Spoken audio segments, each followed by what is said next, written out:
Programa Cidade Real, credibilidade, imparcialidade, informalidade, um toque de bom humor nas noites de segunda-feira.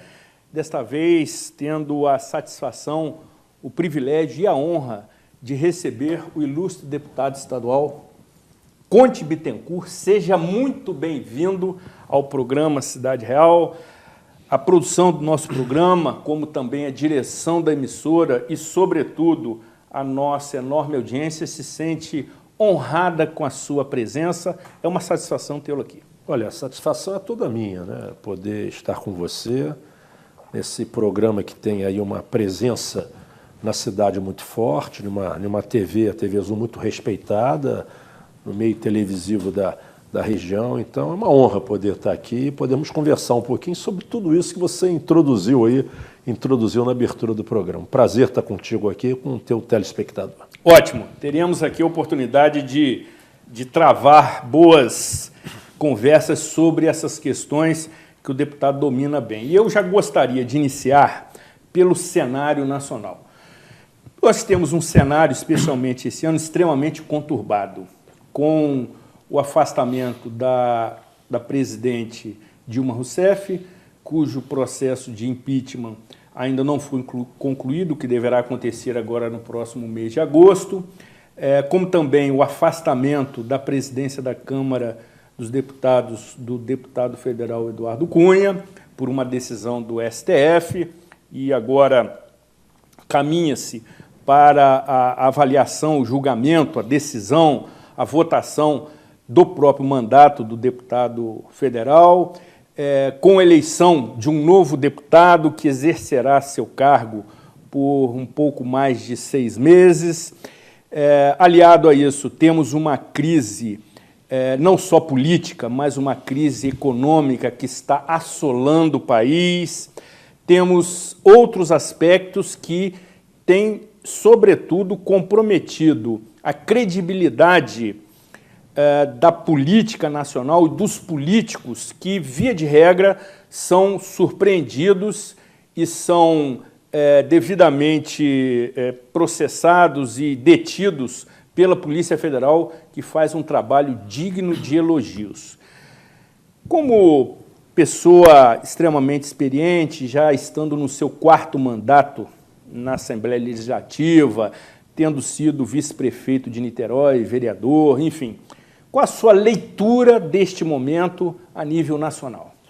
Zuri, é um momento complexo, é um momento que gera na população um certo sentimento de desânimo, de falta de esperança, de achar que o processo político se esgotou, mas, ao mesmo tempo, é um momento oportuno.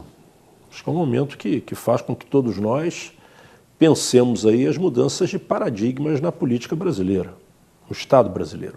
Você falou na crise da presidência, depois passou pela crise da presidência da Câmara, os 2 poderes aí entre os 3 da República, depois foi aí a crise econômica.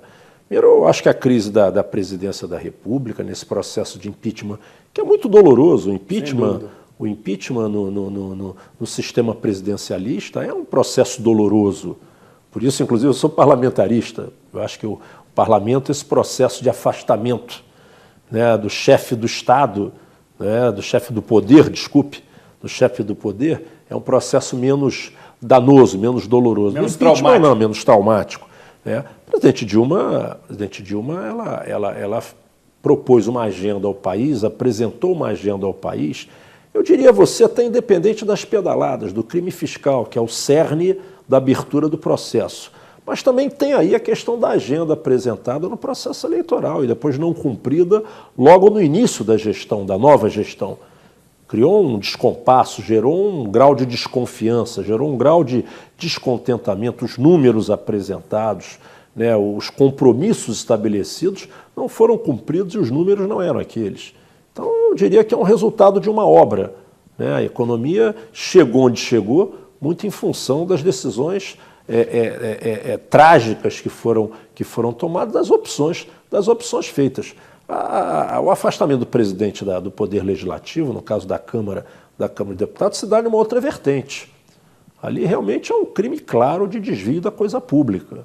muito envolvido aí na questão da Lava Jato, que é uma ponta nesse iceberg que se transformou esse viés patrimonialista na política brasileira. Eu acho que essa operação Lava Jato ela está fazendo muito bem a política brasileira, apesar do momento desgastante, apesar desse processo doloroso que a população passa, né, e a política passa. Eu acho que ao final disso aí nós teremos um cenário com perspectiva mais positiva para a política do país. Eu sou daqueles que acredita que o Estado democrático, que garanta as liberdades individuais, com as instituições plenamente funcionando, ele se dá pelo processo político. Há uma crise na política no mundo, na representação política no mundo. No país aqui não é diferente.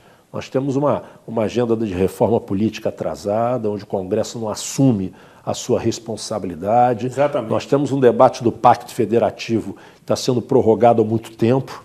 É uma federação deformada, é uma federação que chama para ela, na última Constituição, os municípios, mas trata os municípios como um ente de segunda linha ou de terceira linha. As pessoas moram nas cidades, a força, né, da economia da pública tem que estar no município, é aqui que se estabelece os principais serviços públicos, é aqui a primeira escola, é aqui o primeiro atendimento de saúde, é aqui que se trata do dia a dia do local nosso de moradia, muitas vezes aqui que temos o nosso trabalho. Então, rever esse papel do município no Pacto Federativo é fundamental. Nós temos aí a agenda da reforma da Previdência Pública, nós temos aí uma agenda devida ao país de muito tempo. Eu acho que esse afastamento do ex-presidente Eduardo Cunha, um afastamento correto, né? Esperamos aí que ele sofra as consequências pelos seus atos, mas esse afastamento, me parece até que esses 7 meses aí de nova presidência muda um pouco o eixo político da Câmara de Deputados. Nesse pluripartidarismo que nós temos sem limite. É uma reforma política que gerou uma Câmara de Deputados com 28 partidos. Imagine, Osuri, fazer uma reunião de lideranças com 28 líderes. Interminável. Como é que você chega a uma conclusão de agenda para o país? De agenda do país.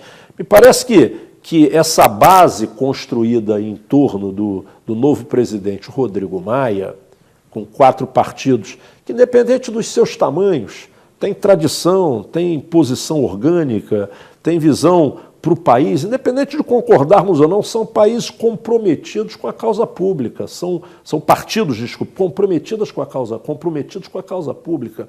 Então, se você conseguir fazer um bloco de partidos, tá, com essa envergadura e essa representação, você vai diminuir um pouco o poder desses pequenos partidos, que não são pequenos na sua representação, porque nós temos partidos pequenos, mas com uma representação digna na Câmara de Deputados ou no Senado, mas partidos que não têm compromisso com a República, partidos que não têm aí qualquer tipo de tendência de discutir o país com responsabilidade. Me parece que nós temos uma perspectiva positiva de tentarmos fazer, nesses próximos meses, uma agenda propositiva para o país. Agora, é uma quadra muito difícil, essa quadra que estamos passando aí no Estado brasileiro. Ainda nessa linha, deputado, no seu entendimento, caberia o retorno da presidente Dilma, ou isso potencializaria ainda mais o atual cenário, ou uma vez tendo sido aprovado o afastamento dela pela Câmara dos Deputados, e isso também tem acontecido nas comissões, o então vice-presidente e atual presidente interino Michel Temer deve prosseguir, deve levar o mandato até o final, enfim, qual a sua avaliação dessa transição? Zuri, eu acho que, como toda transição, ela é traumática, e essa é uma transição que não é transição de governos eleitos democraticamente, uma transição dentro de um processo de impeachment. Eu acho que dificilmente a presidente volta. Dificilmente? Dificilmente. Eu acho que, sem dúvida, pelo cenário que atravessa o país, o Senado Federal, eu acho que aí ao longo do mês de agosto vai confirmar esse processo de impeachment. E o país espera isso, a sociedade espera isso. E a presidência sabe disso, a ex-presidente sabe disso. Eu acho que o processo do impeachment é um processo irreversível, E o país precisa terminar esse processo para ele possa encontrar o seu rumo aí, tomar as decisões que são fundamentais nas reformas necessárias, como eu falei. Acho que o presidente Temer, presidente em exercício Temer, monta uma equipe econômica que me parece qualificada, sem experiente para enfrentar essa turbulência na macroeconomia brasileira, desemprego em 2 dígitos, inflação em 2 dígitos, recessão aí jamais vista, né? Esse mês e meio, 2 meses de interinidade, me parece que já começa a apontar uma agenda para a economia brasileira. Agora, a crise política afeta essa agenda econômica. Enquanto não for votado o processo de impeachment, dificilmente os mercados, tá, irão acreditar em qualquer agenda macroeconômica para o país. Por isso que eu acho que agosto é um mês fatal, seja para a questão do impeachment, seja na questão do afastamento definitivo do mandato do ex-presidente Eduardo Cunha. E me parece, deputado, que também essa situação que tem permeado o poder executivo com essa alternância, como também no poder legislativo, no que se refere à Câmara dos Deputados, percebo que em breve isso também vai passar pelo Senado Federal. O presidente do Senado Federal, o senador Renan Calheiros, ele está já com alguns processos colocados sobre ele, por vezes ele se sente também, de certa maneira, pressionado, e o Supremo Tribunal Federal ele tem tido um peso muito preponderante nessas questões. No seu entendimento, há uma judicialização dos poderes legislativos, ou seja, quando a turma não consegue se entender e estabelecer o que reza a Constituição, é necessário a mão pesada do Supremo Tribunal Federal para restabelecer a ordem, ou isso compromete a independência entre os poderes? Olha, eu acho que a gente tem que discutir essa judicialização do processo político em 2 dimensões. Uma se dá no momento que o Poder Legislativo não cumpre a sua agenda legislativa, que deixa brechas na legislação, onde se chama o Poder Judiciário para fazer a devida interpretação. O processo eleitoral, quando muitas vezes o Poder Judiciário, através do Tribunal Superior Eleitoral e depois do Supremo, toma decisões em função, muitas vezes, da omissão do legislador. Essa é uma questão, quando se fala se judicializou a política. Exato. É nesse aspecto, o legislador deixou uma brecha onde o judiciário é chamado. Nosso ordenamento republicano é colocado dessa maneira. Outra coisa é a mão, não pesada, mas a mão correta do Supremo na questão da apuração e punição de crimes e autoridades envolvidas. São 2 coisas completamente distintas.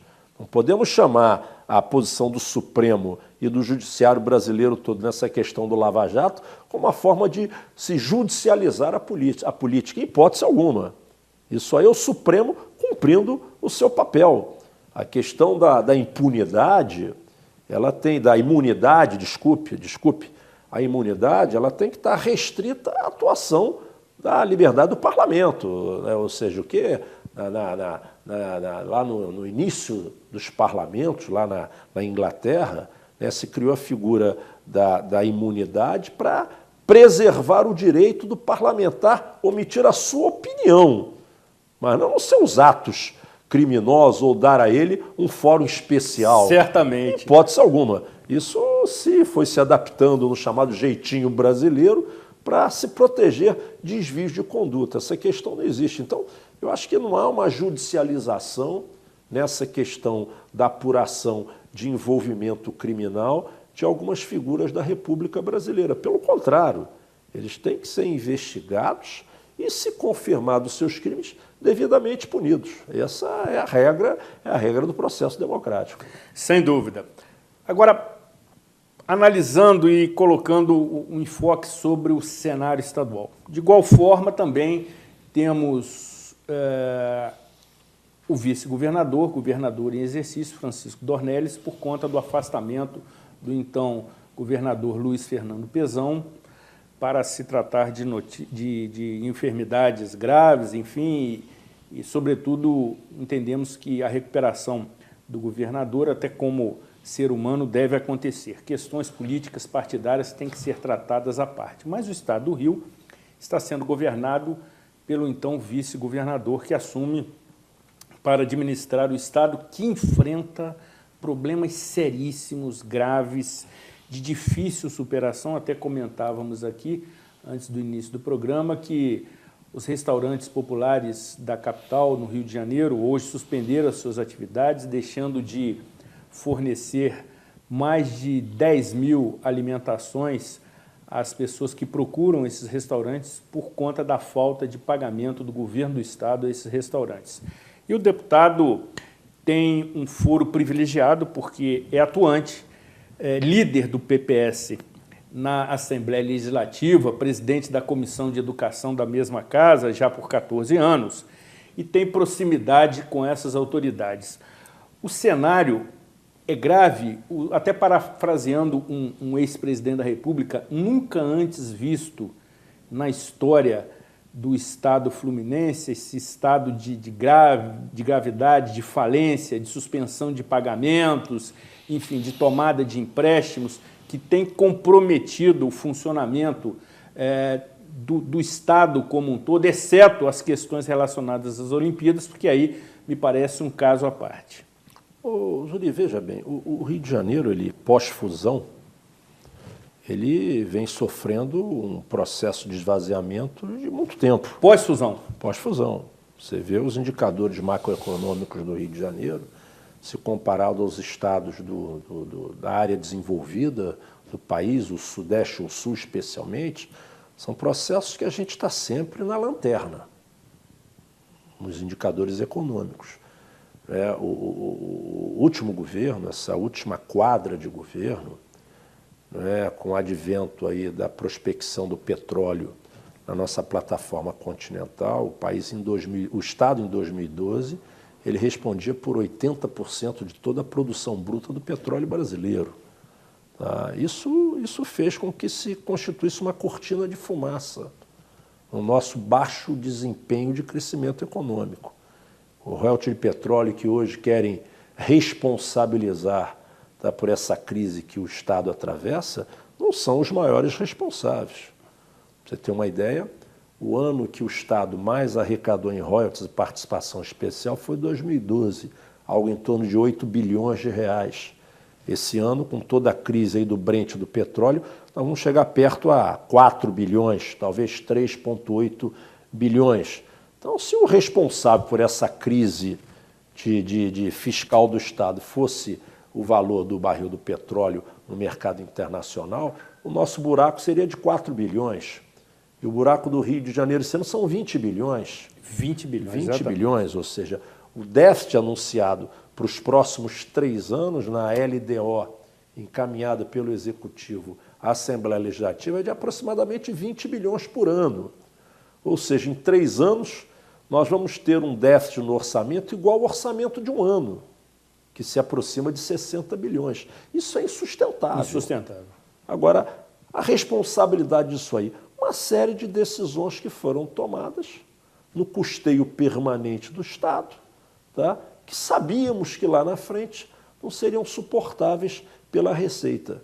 Então, hoje o Rio de Janeiro atravessa a sua pior crise, e eu diria a você e ao seu telespectador que não é uma crise de solução de curto prazo. Nós vamos ter aí uns 8 anos nesse estado de muitas dificuldades. É uma questão na estrutura fiscal do Estado, onde uma série de medidas já estão tardiamente sendo tomadas, já deveriam ter sido tomadas desde o ano passado, deverão ser tomadas para que a gente possa primeiro garantir a agenda mínima de serviços públicos na atividade essencial do Estado, educação, saúde, segurança, garantir com que esses serviços tenham um funcionamento com mínimo de responsabilidade para a população. O Estado vai ter que abrir mão de uma série de outros serviços. Custeio não comporta, não tem mágica. Podemos discutir aí a agenda dos incentivos tributários, que alguns também querem responsabilizar. Tem parte de responsabilidade, você deve estar escutando muito isso aí. Deu muito incentivo. Isso. Aí eu pergunto a você, por um lado, Vamos olhar aqui a nossa nova Friburgo, estamos em Friburgo. Como é que vamos discutir a economia de Friburgo sem o metal mecânico e sem a moda íntima? E como é que seria o metal mecânico, que é a maior indústria formal, da formalidade econômica da cidade, que paga os maiores salários da cidade, contribui com a maior fatia do ICMS, se ele continuasse pagando 20% de ICMS, como acontecia 10 anos atrás, e o setor metal mecânico da cidade não conseguia vender para o próprio Estado. Quem vendia para a construção civil no Rio de Janeiro era a indústria do Paraná e de São Paulo, que pagava 12% do ICMS. Olha que loucura! O Rio de Janeiro tem o maior ICMS do país, porque você paga 18% de ICMS mais 2% do fundo de pobreza, é 20%. A Stan não conseguia vender o seu produto para a construção civil do Rio de Janeiro, da região metropolitana, a AGA, a Mundial. Né? Nós conseguimos, depois de muita luta, reduzir essa base tributária. Não foi uma guerra fiscal. Nós demos ao setor metal mecânico de Friburgo competitividade. Ele hoje paga 12%, como paga São Paulo, como paga Paraná. Então ele hoje é competitivo. Tanto é que ele sai de 20%, ele respondia por 20% da compra da construção civil da região metropolitana do Rio de Janeiro. Hoje representa 80%. Se você olhar a AGA, olhar a Stan se transformou na maior indústria metal-mecânica de fechaduras e dobradiças do país. Isso é um orgulho para Friburgo, para o estado muito bem ranqueada na América Latina, não há dúvida. A AGA criou o quarto turno de empregos novos gerados com essa redução tributária. Não estou falando dessa crise macroeconômica que estamos atravessando agora, não. Eu estou me reportando há 5, 8 anos atrás, quando você recuperou a indústria metal-mecânica do país. Isso é um incentivo tributário. Se Friburgo continuasse pagando 20%, como é que estaria o emprego em Friburgo? Então nós estamos falando de um bom incentivo. A moda íntima, que paga 2,5%, imagine a moda íntima pagando 20% de ICMS. Como é que essa cidade se transformaria em uma cidade da moda íntima? Então tem um discurso, né, na minha visão, um pouco radicalizado de querer responsabilizar incentivos. O Tribunal de Contas, no último relatório, falou que o Estado deixou de cobrar, né, com incentivos e deduções tributárias nos últimos 8 anos ou 10 anos, 138 bilhões. Não é verdadeiro. Isso é algo em torno de 37 bilhões, algo em torno de 6, 7 bilhões por ano. Mas você tem aí o tributo dos itens da cesta básica e você tem algumas áreas que são essenciais. Eu te daria um outro exemplo, né? A Nissan em Resende. Né? Alguns são contra. Podemos discutir a questão do modelo de desenvolvimento pela indústria automobilística. Agora, se o Estado não dá um incentivo para a Nissan se instalar em Resende, ela ia para São Paulo. Certamente. Ela ia para o Paraná. E essa indústria não existia, então você não deixou de arrecadar, porque não arrecadava. Agora, instalando a Nissan em Resende, você gerou 1.000 e tantos empregos, você gerou riqueza na região, essa riqueza circulou recursos, pagou tributos em outras áreas de arrecadação. Então, esse é um debate que precisa ter muita responsabilidade. Agora, sem voltando dúvida à sua pergunta, o momento do Rio é muito difícil. É realmente um momento que a Assembleia tem se mobilizado no que pode para contribuir com o Poder Executivo. É uma quadra complicadíssima, né? onde você vê aposentados, pensionistas, o servidor do Estado sem saber que dia que vai receber. Exatamente. Tá? Isso é lamentável. Evidentemente que essa conta não pode recair sobre o trabalhador. Agora, é um momento muito difícil. Você falou de restaurante popular, nós podemos falar do combustível da polícia, a gente pode falar da merenda escolar, a gente pode falar do medicamento no hospital. O Estado hoje está numa situação dramática, e eu diria que muito em função de decisões políticas tomadas nesses últimos 10 anos. Deputado, aproveitando a sua avaliação bastante precisa, mas também lhe propondo, se for o caso, cortar na própria carne. A Assembleia Legislativa tem responsabilidade neste cenário? Quer seja pela potencialização dele ou mesmo pela atuação de forma a se minimizar as consequências deste momento extremamente grave do Estado do Rio? Olha, não há dúvida que todos nós temos responsabilidades com esse cenário, todos nós temos mandatos públicos e respondemos aí pelo interesse da população do Rio de Janeiro. A Assembleia vem buscando fazer o seu dever de casa, gerando economia no seu orçamento. Eu acho que esse é um dever que não é só do Poder Executivo, tem que passar pelo Judiciário, pelo Legislativo e pelos outros órgãos que gozam de independência, Tribunal de Contas do Estado, Ministério Público Estadual, Defensoria Pública Estadual, ou seja, há uma crise grave no Estado do Rio de Janeiro. Claro que o grande responsável por essa crise é o Poder Executivo, porque ele é que executa a política fiscal do Estado, ele é o grande executor, né, da área orçamentária do Estado do Rio de Janeiro. Tá? Agora, os outros poderes são corresponsáveis disso aí, é uma crise que, para ser superada, tem que ser enfrentada por todos. E cortar na carne, você tem razão. Todos terão que cortar na carne. Nós vamos ter aí, seguramente, 8 anos de muitas dificuldades ainda no Rio de Janeiro. Encerrando essa avaliação no cenário estadual, qual é a sua leitura da atual legislatura da Assembleia Legislativa? O deputado está no seu 4º mandato, participou de outras legislaturas, evidentemente, mas especificamente nesta, qual é a sua leitura em termos de conteúdo, de comprometimento, de responsabilidade, de atuação política do Poder Legislativo, entendendo o Estado como um todo, ou seja, colocando seus olhos sobre os 92 municípios do Estado do Rio de Janeiro? Olha, há uma crise, como você falou no primeiro bloco, há uma crise clara na política brasileira. E essa crise afeta a todas as casas, especialmente as casas legislativas. Eu diria a você que a Assembleia Legislativa, a casa que eu respondo lá por uma parte da representação da população do Rio de Janeiro há 4 mandatos, é uma dessas assembleias que mais produz no país. É uma assembleia com presença efetiva no debate político do Estado do Rio de Janeiro, não negando as suas responsabilidades, com várias comissões permanentes, com atuação de destaque na política do Rio de Janeiro. Agora é um momento muito difícil, a Assembleia vem buscando dar a sua contribuição. A Assembleia, no passado, não faltou, ao que foi solicitado pelo Poder Executivo nas reformas necessárias para enfrentar essa crise. Agora, nós também queremos respostas do Poder Executivo. Queremos respostas. Quando houve esse ano o primeiro atraso no pagamento dos servidores do Estado, a Assembleia logo se rebelou, fazendo lá a obstrução de pauta deliberativa nos assuntos do Executivo.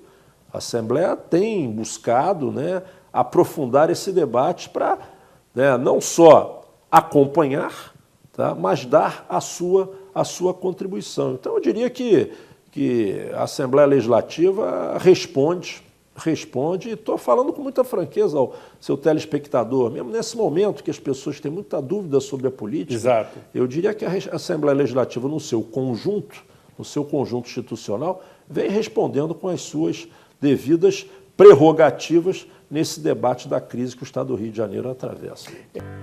Deputado, nós precisamos continuar, evidentemente, aqui com as nossas considerações, mas precisamos entrar no cenário municipal. E, propositalmente, reservei esse momento para que o senhor apresentasse os seus vínculos com Nova Friburgo. Por vezes, o telespectador que o vê pela primeira vez o até reconhece das suas vindas aqui, de participações na TV Alerj, que temos a oportunidade de assistir e acompanhar, mas não conhecem os seus vínculos com Nova Friburgo, e aí gostaríamos de saber, especialmente aqueles que não têm essa informação, o que lhe torna apaixonado por Nova Friburgo, conforme sua definição. Ô, Zuri, não é difícil se apaixonar por Nova Friburgo, né? Primeiro, pela sua gente. Segundo, pelo seu clima, pelas suas montanhas, pela sua riqueza de águas, que já foi maior, não é Sem verdade? dúvida. Que já foi maior. Agora, eu tenho laços que me levam aí a esse sentimento de paixão pela cidade. Meu pai era friburguense, e o friburguense é apaixonado. Meu avô paterno veio para cá muito cedo e faleceu muito cedo também. Foi um advogado responsável em organizar o primeiro movimento dos trabalhadores dos sindicatos das indústrias têxteis de Nova Friburgo. Seu avô? Meu avô, o Conte Bittencourt. Que dá nome... Homenageado pela cidade. Meu avô faleceu com 30 e poucos anos de idade. Que isso. Meu pai tinha 7 anos quando ele faleceu. Então, é uma responsabilidade, além do prazer, é uma responsabilidade que aumenta muito essa minha relação com Friburgo. A minha mãe é petropolitana, eu tenho meus 2 pés na serra, mas fiz opção por ter a minha casa aqui em Friburgo. Tive sorte da minha esposa, uma mineira de São João del Rei, ser também apaixonada por Friburgo, se identificou por Friburgo. Então, sempre que podemos aqui estamos. Meu pai tinha um sonho, meu pai era dentista, né, odontólogo, e o sonho dele era que Friburgo tivesse uma faculdade de odontologia. E ele constituiu esse sonho no governo do Amâncio, e foi o seu primeiro diretor. A FONF hoje é uma realidade, hoje é ligada à Universidade Federal Fluminense, mas está mantida aí a sua bandeira, de modo que as minhas relações com essa cidade são relações muito afetivas, muito amorosas, eu diria. Muito fraternais, né? Com certeza absoluta. Inclusive, cabe registrar também que recentemente, em que encontramos na Câmara Municipal, o ilustre deputado trouxe a comenda Tiradentes, que é uma honraria, a maior honraria, né, concedida pela Assembleia Legislativa ao ilustre Silvio Ruiz Galvez, condecoração merecida pelos relevantes serviços prestados, uma cerimônia belíssima, comovente, justa, que aconteceu na Câmara Municipal. E naquela ocasião tivemos a oportunidade de nos encontrar. Até para fazer jus e também concluir a informação que dei anteriormente da moção especial concedida ao Departamento de Jornalismo da TV Zoom, diz a moção que a Câmara Municipal de Nova Friburgo tem a satisfação e a honra de consignar a presente moção especial com a TV Zoom, pelo alcance da expressiva marca de 3.000 edições do programa Zoom TV Jornal. Plenário Dr. Jean Bazet, 15 de junho de 2016, assinam todos os vereadores. Realmente uma moção especial, quiçá, quem sabe, o programa Cidade Real poderá alcançar, não sei se marca tão expressiva, mas 1/3 dessa marca certamente nos trará muita satisfação e muita alegria. E aí, deputado, precisamos começar a tratar do cenário municipal, tomando, evidentemente, os cuidados de praxe. Qual a sua leitura das atuais ou das próximas eleições municipais? Quais serão os diferenciais? Zuri, eleições que vão se dar num momento que há um marco divisório no processo eleitoral brasileiro. Essa chamada pequena reforma política que o Congresso Nacional fez, ela pode ser pequena na dimensão da política maior, na questão da vida dos partidos, não se teve uma cláusula de barreira, não se discutiu melhor linhas de fidelidade partidária. Então, de fato, nessa dimensão, ela foi uma reforma tímida. A sociedade esperava uma reforma mais profunda na organização partidária brasileira. Mas, no que diz respeito à reforma eleitoral, ela foi profunda. Ou seja, ela reduz o prazo eleitoral para 45 dias, ela estabelece novas regras limitadoras para a questão da propaganda eleitoral dentro de um novo formato. Ela acaba com o financiamento de pessoa jurídica para o processo eleitoral. Você veja que nós estamos há 2 meses e meio das eleições. 2 meses e meio. As eleições vão acontecer em 2 de outubro. Exato. Estamos há 2 meses e meio de uma eleição que parece que nós não estamos em um ambiente eleitoral. Exatamente. De fato, não estamos ainda, mas não estamos nem em ambiente pré-eleitoral.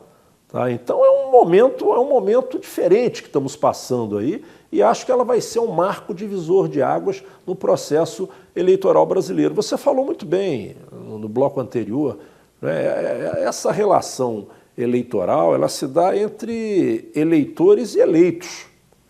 É uma relação de via dupla. Hoje, através das mídias sociais, hoje, através das tecnologias, você tem condições de acompanhar mais de perto a atividade de todos os representantes públicos. Eu acho que é fundamental que o cidadão se entenda parte importante desse processo, que a participação dele não é só chegar no dia da eleição e fazer as suas escolhas. Pelo contrário, a participação dele começa ali, feito as suas escolhas, é acompanhar se os compromissos assumidos estão sendo cumpridos, se o voto está de acordo com aquela agenda de compromissos no processo eleitoral. Agora, essas eleições aqui em Friburgo, eu diria nas cidades do estado do Rio de Janeiro, elas também apontam futuros prefeitos, que vão enfrentar um período de muitas dificuldades. Sem dúvida. Nós falávamos no bloco anterior da crise fiscal do Estado brasileiro e falávamos da crise mais aprofundada aqui no Rio de Janeiro, com a crise do Estado do Rio de Janeiro. Os próximos prefeitos vão ter um período de pouco conforto também fiscal nas suas cidades. Ou quase nenhum conforto. Será um período de muita responsabilidade de gestão, de muito planejamento estratégico, de muita firmeza nas decisões. Vai ser esses próximos 4 anos dos governos que vão assumir a partir de 1º de janeiro, os governos municipais, em um estado onde a grande maioria das cidades são altamente dependentes das transferências governamentais, onde estamos vendo a queda dos tributos, que gera uma queda nos fundos de participação. Nós vamos ter um período aí de muitas dificuldades. Agora, Friburgo, nossa Friburgo, precisa, nessas eleições, discutir o seu caminho do futuro. Friburgo tem responsabilidades que vão além dos limites da cidade. Friburgo é a capital do centro-norte serrano do Rio de Janeiro. Friburgo é uma capital de outros 11 municípios. Não só geográfico, mas também econômico mesmo, social. Ou seja, todos esses municípios no entorno de Friburgo são altamente dependentes das questões que acontecem aqui na cidade de Friburgo. E para você ter uma ideia, essa região aqui, os 12 municípios, 5 ou 6 deles estão entre os municípios de piores indicadores sociais e econômicos do estado do Rio de Janeiro. Então, são responsabilidades que recaem sobre a cidade que muitas vezes não é dela. Então, o eleitor nessa próxima eleição aí, ele tem que olhar muito, propostas de governo, projetos de olhar o futuro, responsabilidades que os próximos governantes precisam assumir com a agenda das prioridades da cidade, entendendo que serão 4 anos de muita responsabilidade. E de dificuldades. Não há a menor dúvida. Eu tenho dito muito isso aqui ao meu partido. Entendeu? Deputado, nós vamos começar a abordar aqui as inúmeras participações e durante as participações vamos abordando outras questões, mas também invoco aqui o seu poder de síntese para a gente poder privilegiar a todos que nesse momento conversam conosco. O programa Cidade Real, inclusive, ele tem esse perfil, ele aproxima o eleitor, o cidadão, que é quem paga a conta, das autoridades sem necessidade de agendamento, de encontro formal, de busca de outras oportunidades, remessa de ofício. O programa Cidade Real aproxima as autoridades de você, caro eleitor e telespectador. Inicialmente, do querido companheiro Paulo Roberto de Souza, gestor ambiental da, segundo ele, ex-Agenda 21. Nas visitas feitas pelo deputado em várias cidades em reuniões políticas, Nova Friburgo, deputado, está bem ou precisa melhorar para eleger o seu futuro prefeito? Remete abraço ao apresentador, o que retribui, caro amigo, e também para o deputado. Olha, melhorar sempre. Melhorar sempre. Eu acho que ninguém está confortável com essa situação que a cidade enfrenta no seu dia a dia. Precisamos melhorar. E essa eleição vai se dar em um momento importante do quadro político brasileiro, e esse debate daqueles que vão se apresentar a partir do próximo dia 16 de agosto, quando começa de fato o processo eleitoral, vai ser fundamental. Muito obrigado, Paulo.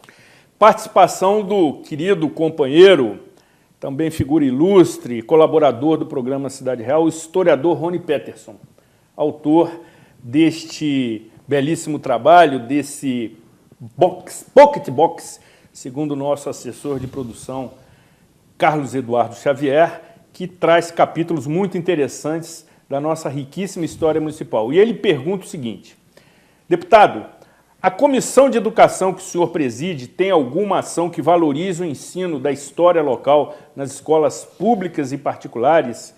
E diz que está nos assistindo diretamente da capital do Rio de Janeiro, ele juntamente com a sua cordial esposa, simpática esposa, a querida Vanessa. Um beijo para ela e um forte abraço para você, meu amigo. Ô, Rony, a gente discute na Comissão de Educação, numa agenda permanente, todas as questões diretamente ligadas à questão, especialmente da escola pública do Rio de Janeiro e do seu sistema de educação. Essa questão de conteúdo ligado ao currículo escolar são questões diretamente ligadas a um debate do Conselho Estadual de Educação e dos organismos responsáveis pela sua organização. A Comissão de Educação está disponível para qualquer debate. Agora, a gente não entra nesse nível, eu diria, de decisão, né? O legislador ele tem por obrigação um limite na sua intervenção. Eu diria que a questão de conteúdo, a questão dos chamados temas transversais, a questão Exato. da história local, a questão das disciplinas do currículo, é muito mais para o órgão que delibera e sistematiza a questão do sistema de educação, que é o Conselho Estadual de Educação. Mas, de qualquer maneira, quero lhe parabenizar. Recebi aqui do nosso entrevistador esse belo material, que farei a leitura essa semana com o maior prazer. Sem dúvida, um belíssimo trabalho. Participação do querido telespectador, que não se identifica, mas cujo celular tem o final 2379. Boa noite, muito boa entrevista com o deputado Conte Bittencourt. Também participação da querida Aparecida. Me parece que é a pessoa com quem eu estive no decorrer da semana passada e que coloca o seguinte: boa noite, gosto muito do seu programa e a escolha dos convidados, parabéns. Remete um abraço, ela que é moradora da rua Francisco Luiz Fernandes, em Conselheiro Paulino. Segundo ela, não tem ônibus, muitos buracos e está abandonada. A nossa telespectadora, evidente que se privilegia dessa condição para mostrar a sua indignação, ela que mora nessa região, no 6º Distrito de Conselheiro Paulino, que realmente precisa de uma atenção melhor das autoridades, que contribui para o maior PIB municipal, é o maior distrito populacional e, atenção, senhores candidatos, tem o maior colégio eleitoral de Nova Friburgo. E, por incrível que pareça, não conseguimos eleger um representante nas últimas eleições. Parafraseando o colega apresentador Boris Casoy, se assim ele me considera, isto é uma vergonha. Participação do querido José Nilson da Silva, figura também das mais conhecidas, ele que com sua esposa Sueli nos assiste semanalmente. Suri, boa noite, dê um abraço ao deputado, como sempre um programa de alto nível para o deleite dos friburguenses, certamente deve conhecê-lo. Estou lembrando. José Nilson trabalha na concessionária da Toyota aqui em Nova Friburgo e figura das mais ilustres da banda Euter friburguense. Figura ilustre. Parabéns a você, muito obrigado, um forte abraço, um caloroso em você e na sua esposa. Exatamente. Participação também do querido Jorge Wagner, do Centro, que coloca o seguinte: para Nova Friburgo, nesse momento que não pode mais contar com o Estado, em que o cidadão deveria investir, deputado? No novo ou na continuidade? Se um dia pensa trazer sua carreira política para a cidade? Olha, cara, eu já tenho a minha carreira política na cidade. Eu me considero um deputado representante dessa cidade. Me considero um deputado dos 92 estados, 92 municípios do estado. Agora, não é o novo ou velho, é pensar o futuro da cidade. Exato. Eu acho que cabe a você e à população friburguense, né, o compromisso de debater nessas eleições o futuro de Nova Friburgo. Eu acho que esse debate vai ter que nortear a decisão do próximo dia 2 de outubro. Muito obrigado, mas a minha carreira já está aqui em Nova Friburgo, já está como aqui. Deputado. E é evidente que, em relação, o telespectador indaga e quer saber a sua avaliação sobre o momento do voto? Na renovação, na continuidade, na mudança ou na permanência?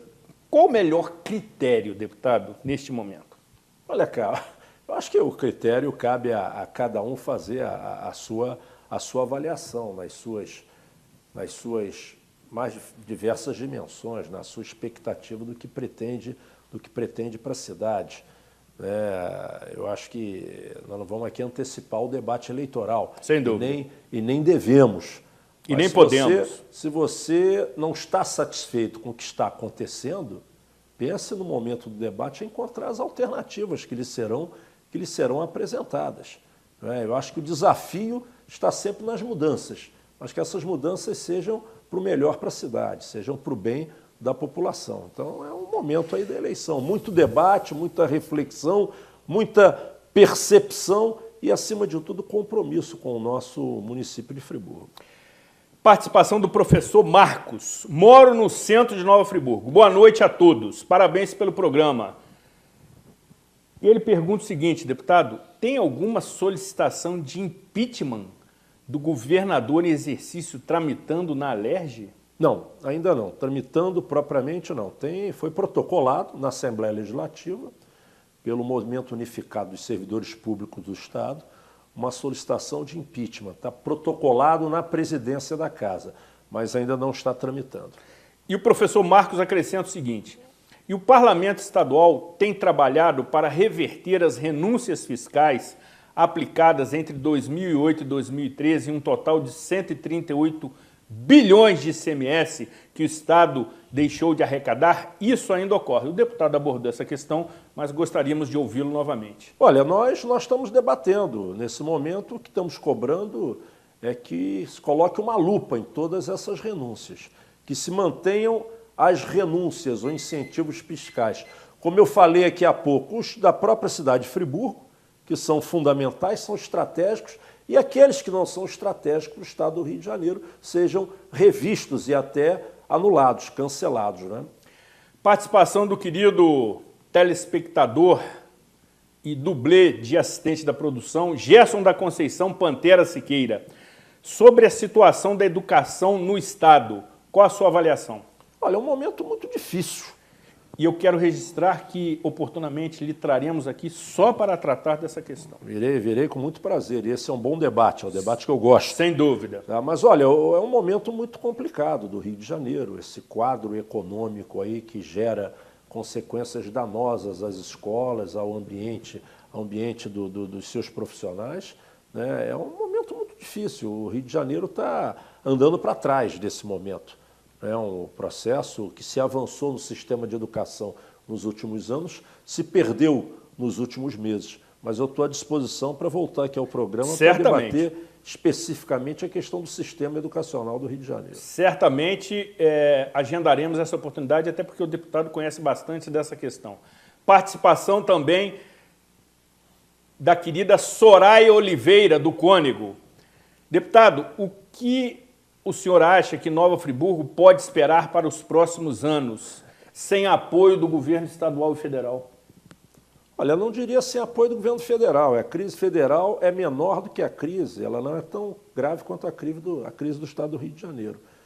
Agora, o município vai ter que procurar com as suas pernas próprias, encontrar uma maneira de superar as dificuldades desses próximos 4 anos. Eu sei que não será fácil. Certamente que mas não. Friburgo tem força, sua gente tem capacidade intelectual, tem expertise para saber encontrar a melhor maneira de superar esses 4 anos de muitas dificuldades. Participação da querida Sandra Regina, moradora do bairro de Olaria. Deputado, o senhor que está na Alerj poderia intervir pela educação estadual no município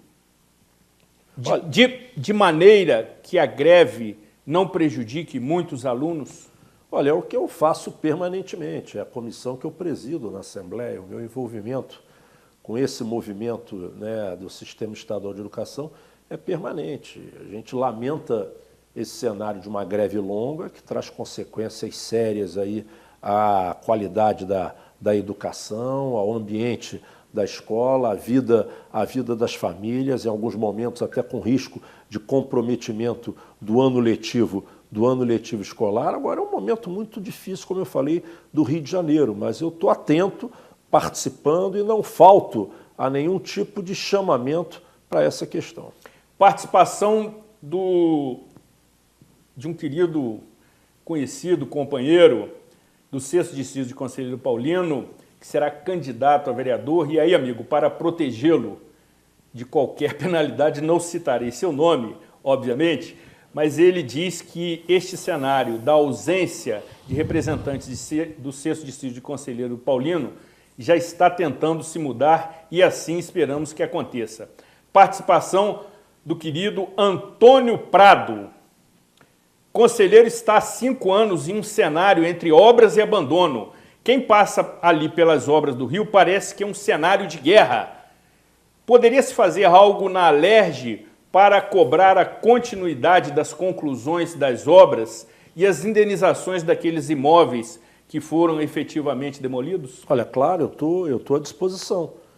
O meu gabinete na Assembleia Legislativa está à disposição para que você nos leve essas demandas que dizem respeito especialmente àquelas obras do Rio Bengala, Exato. Que são obras de responsabilidade do governo do Estado, através, se eu não me engano, do INEA, do órgão ambiental, com recursos do FECAM. Exatamente. Estou à sua disposição para qualquer questão que você considere relevante e nos encaminhe, por gentileza. Ótimo. Participação do querido companheiro Jonathan Gonçalves, do Parque Maria Tereza, ele que esteve aqui recentemente, se saiu muito bem, grande comunicador, que sabe tudo e algo mais, sobretudo na radiofonia local e também do município vizinho de Cordeiro, dizendo que o programa está ótimo, está na assistência, ele e toda a sua família. Agradecemos, sensibilizados. Participação do ilustre tricolor, lenda viva. O deputado até já se diverte com essa qualificação, mas lenda viva da medicina local, doutor Carlos Alberto Pesce, responsável pelo nascimento de milhares cidadãos friburgueses, inclusive meu filhote, José Vitor, que passou pelas suas competentes mãos, como também de toda a sua equipe, que coloca o seguinte: dupla extraordinária, Zuri, Conte e Bittencourt. Grande abraço. Conte, você é muito querido e Zuri um grande amigo. Dr. Carlos Pesce, que além de ser um dos mais fanáticos tricolores, extremamente competente no que faz, também é muito generoso nos elogios, né, deputado? Não há dúvida. Nosso abraço carinhoso ao doutor Pesce. Tá certo. Participação aqui já derradeira, mas na realidade trata-se de um desabafo que eu vou localizar aqui no WhatsApp, que coloca o seguinte: do querido amigo, parceiro de causas nobres, outras por vezes nem tanto, Eric Sinigali. Boa noite, Zuri e toda a equipe do programa. Hoje, diz ele com defesa de tese. Coloca ele o seguinte, para a sua observação, deputado: quem observa os rumos atuais do processo político friburguense fica sem saber qual a orientação dos partidos nas manobras políticas chamadas de conjuntura. Não se sabe exatamente o que é permanente e o que é ocasional, e como os dois se combinam, se é que se combinam. A pretexto de que agrupações partidárias existem para perseguir o poder, assistimos a um esgarçamento do que resta de propriamente político na vida partidária. Leilões por tempo de televisão, trocas de apoio político por secretarias, entre outros desmandos. A proximidade... Vamos concluir aqui. Agora, a proximidade... O WhatsApp às vezes prega essas peças na gente ao vivo. A proximidade das eleições agrava o problema, já que é dado como prioridade se manter no poder. E os velhos coronéis que estão tentando se chegar a qualquer preço, mesmo que não saiba o que se fazer. Acrescenta ainda o querido amigo Eric Sinigali para as suas conclusões finais.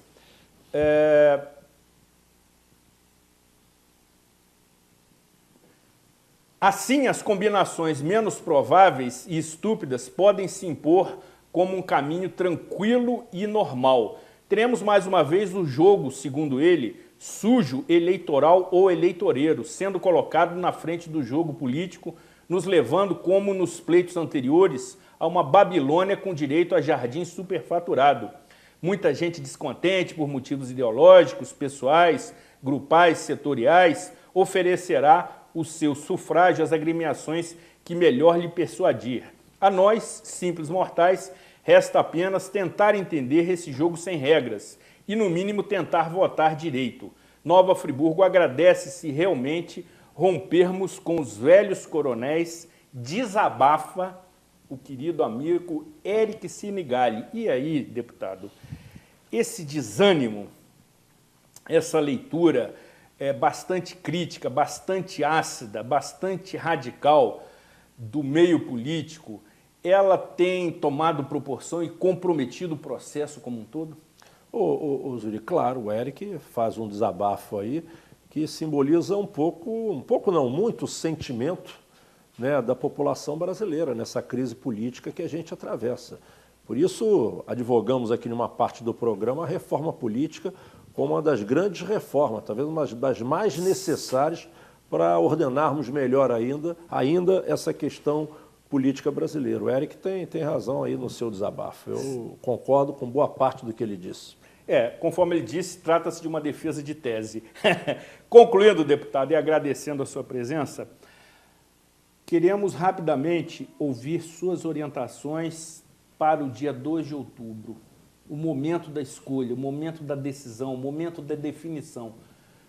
Como fazê-lo de forma honesta, sincera e comprometida com os interesses do município?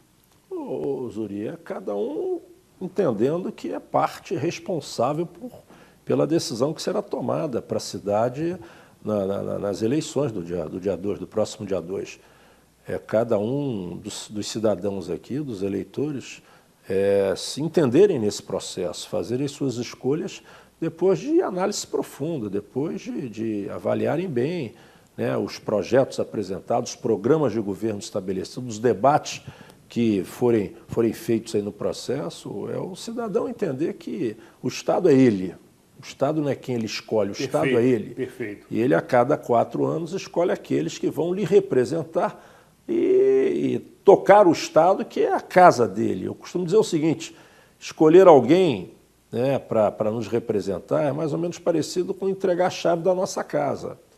O Estado não produz riqueza, quem produz riqueza é o trabalhador, é o empresário, ou seja, o Estado apenas arrecada parte dessa riqueza para devolver no serviço público essencial. Então, a gente não entrega a chave da casa a um estranho, a mesma coisa o voto. Procure conhecer em quem votar, procure a história, né, de quem vocês estão escolhendo para votar. Se já tem mandato, procure ver os compromissos já assumidos e cumpridos nos mandatos anteriores. Se não tem, procure conhecer um pouco a história de vida daquela pessoa que quer se apresentar para o mandato público. É uma relação de mão dupla, mas que o cidadão é centro dela. Então, o caminho é fazer a escolha mais acertada. Agora, diria o seguinte, vote. Não deixe de fazer a sua escolha. Se você não exercer o seu voto, alguém o fará por você. Alguém vai decidir o destino da cidade por você. Então, faça você a sua escolha e ajude a encontrar o melhor caminho para a nossa Nova Friburgo. Deputado, satisfação e gratidão em recebê-lo aqui, que contribuiu muito com o conteúdo das questões que lhe propusemos e, conforme disse, agendaremos um retorno seu para tratarmos de um capítulo especial que eu sei que lhe traz muito prazer em tratar, porque conhece com profundidade, que é a educação. Irei com prazer, Zuri. Nós trataremos dessa questão muito em breve, até porque o deputado conhece muito desta matéria.